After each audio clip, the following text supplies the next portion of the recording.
Matau, kaip jinai išeina su šalmu. Pirmas pasikeitimas.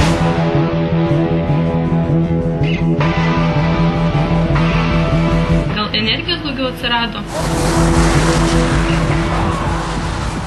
Būtų geriau, kad daugiau važinėtų, kadangi kamščių nebūtų. Aš taip pati pėsčiomis vaikštau. Gyvenant centre aš tai tikrai naudočiausi taip dviračiu. Netgi visuomeninio transporto beveik nenaudočiau. Jei reikėtų važiuoti, pavyzdžiui, iš kokių Pašilaičių, kaip aš kartais važinėjau, tai čia jau būtų sunkiau. Nes aš manau, čia viena iš esminių priežasčių, kodėl žmonės nenori persėsti ant dviračių. Nes jeigu jie šiek tiek toliau nuo darbo gyvena, tai jie tiesiog higienos sumetimą to nedaro.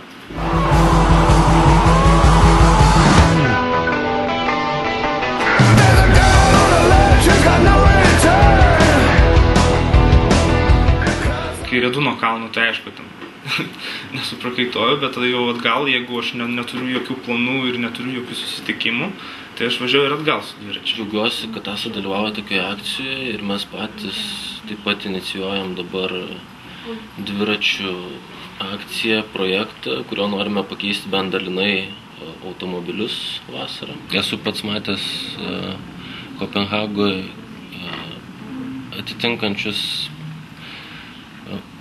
mūsų gatvėse kamščius, kuriuos sudaro automobiliai, tai esu matęs tokius pačius dviračių kamščius.